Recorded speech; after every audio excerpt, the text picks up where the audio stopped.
Okay, so now we're going to start section 3.1 on, this is a sort of very big section divided up into, well, a very big chapter divided up into sections, and this is much easier than Tikhonov's theorem for the moment. So we'll start with an introduction to norm spaces and Banach spaces, which is section 3.1. Now I'm only going to work with vector spaces over either the real numbers or the complex numbers, though some of the exercises work for more general fields. But I'm not going to be interested in normed spaces over anything other than the reals or the complexes. So if I say a vector space over F, then unless I specify, then I don't mind whether F is R or C. And I'll often give you proofs that work for both simultaneously. So I'll say your elements are in F, and if they're non-zero, then you do 1 over them and things like that. But some of the stuff works for any field, but norms are a bit trickier. I'm not going to underline my vectors anymore. So you'll have to work out in context what I mean if I say 0. Do I mean a vector? Do I mean a complex number, real number? Do I mean a function? I'll usually say what I mean. If it's a function, I'll normally call it the 0 function. If it's a vector, I may say the 0 vector. It might be a sequence. It can be all sorts of different things. So you just have to work it all out in context. So what is a norm on a vector space over F? Remember, F is either R or C. But my norms always take values in R. Satisfies 4 conditions, and there's a bit of redundancy. You can deduce some of these from each other if you think about it. First thing is that I insist that norms are non-negative.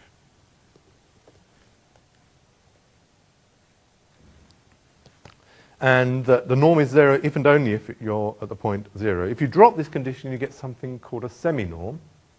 If you satisfy 1, 3, and 4, but not 2, you get a semi-norm where it's possible for 2 different points to have distance 0 apart.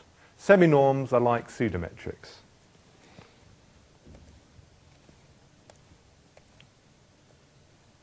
So if n2 is omitted, you have a semi-norm instead.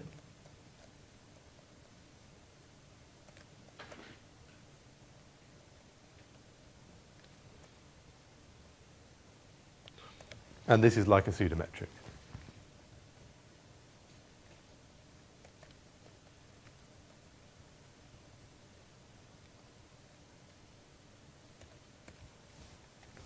So they've got the same relation with norms that pseudometrics have with metrics.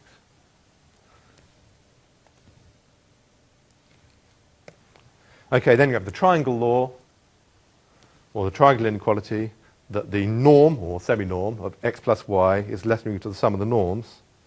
And then the norm of a scalar multiple of x is, you have to multiply it by the modulus because, well, in the standard setting, you think of somehow this is the length of your vector or something like that. And if you multiply your vector by -1, you've still got a vector of the same length. So you need to take the modulus of your scalar when you're multiplying by a scalar. So terminology, so the pair E norm is in a norm space. I'll pronounce that symbol norm. Sometimes there might be an extra line, in which case I'll call it a triple norm. And then there'll be norm 1 and norm 2 and norm E and norm F. Various different ways to pronounce the symbols I come across, but basically that thing will be pronounced norm. It's, the dot in the middle says that that's where you put the thing you're taking a function of. So it's a function. And the dot indicates that something is going to be put there. So you could say that E is a normed space with that norm, or you can even just say that E is a normed space without bothering to say what the norm is. And then it's just taken as read that there is some norm defined on E that you happen to be working with at the moment. But sometimes you've got to work with 2 different norms on the same space. And then you have to be really quite careful. Then you can't really say let E be a normed space. Here are 2 norms on E. because then E is two different norm spaces, and you have to explain which one you mean. And sometimes we'll have real norm spaces where we're working with real scalars, and sometimes we'll have complex norm spaces with complex scalars. Complex norm spaces are also real norm spaces too. If you've got a complex norm space, then you can restrict attention to multiplying by real numbers, and you'll find that all the properties hold. So if you've got a complex norm space, it is also a real norm space, but with just a bit of extra structure available, allowing you to multiply by complex numbers as well.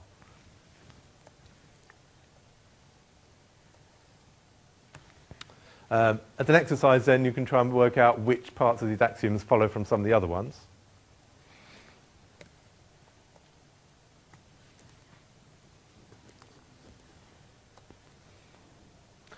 And norm spaces are also called norm linear spaces, and some people write NLS. And if you look at some of the older past papers, you may come across that abbreviation.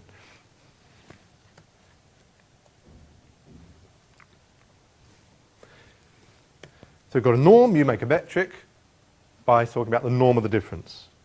Notice that we're not underlining our vectors.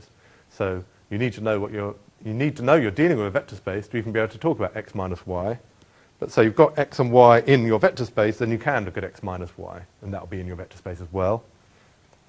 We know that you're expecting the norm of an element of your vector space is some notion of length, and that's the usual way of doing it. Distance from x to y is the norm of x minus y. Of course, that's the same as the norm of y minus x. And then you can read off the metric space axioms just from the norm space axioms. And similarly, if you had a semi-norm and you do this, you get a pseudometric.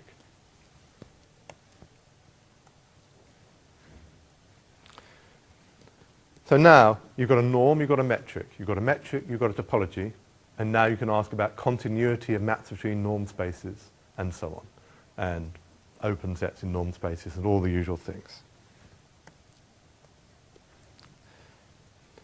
And occasionally, so by default, we use the topology induced by the norm. If you happen to have more than one norm in a vector space, then you'll probably want to say which norm you're using. And so the topology induced by this norm and convergence with respect to this norm, or you can talk about norm convergence.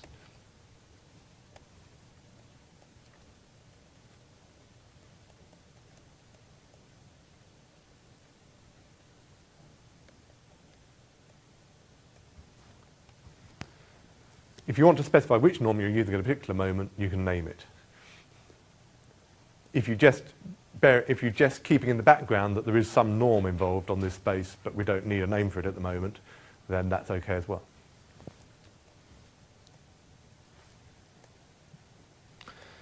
So, in metric and topological spaces, you'll have seen some examples of real norm spaces. You probably didn't see complex norm spaces. Were there any complex norm spaces in metric and topological spaces? No, I didn't think so. But most of the examples you'll have seen, you can modify to make work with complex numbers instead. So you'll have seen, and probably some, you probably saw the P norm as well.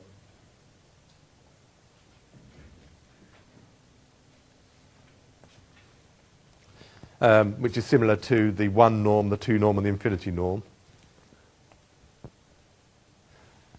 I'll remind you about what those are in a moment anyway. And then with the same notation but different meaning, you probably looked at real continuous valued functions on an interval. And again, you had a norm 1, a norm 2, and a norm infinity, but it meant a rather different thing. So let me just remind you about some of those, and then that might be a good place to stop. So on R to the n,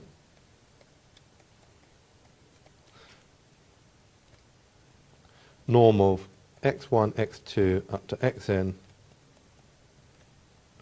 the P norm is the sum from k equals 1 to p of modulus of xk to the p rooted.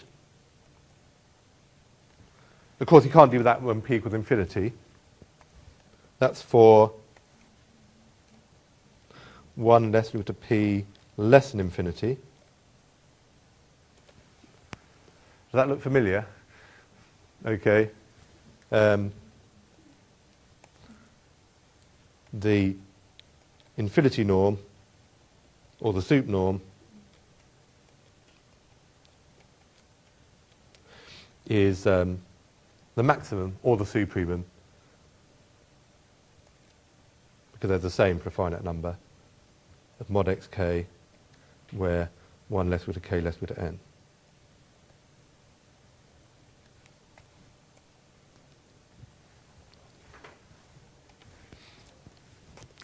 And for the continuous functions, you do something similar.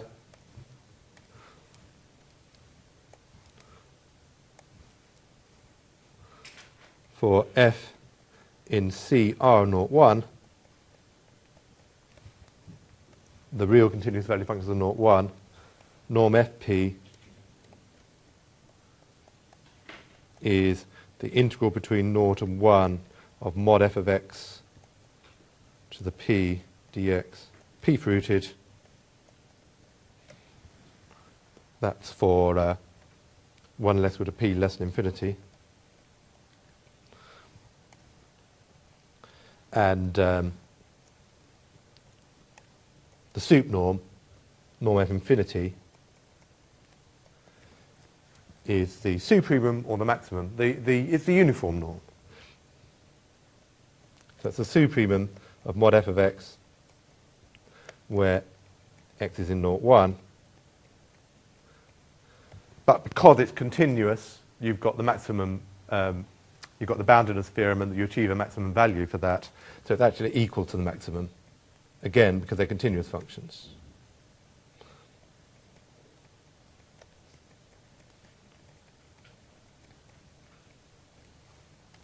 So that gets you started with some nice examples of norm spaces. And we're going to be looking at various other examples and some general theory about norm spaces and when these things complete as metric spaces.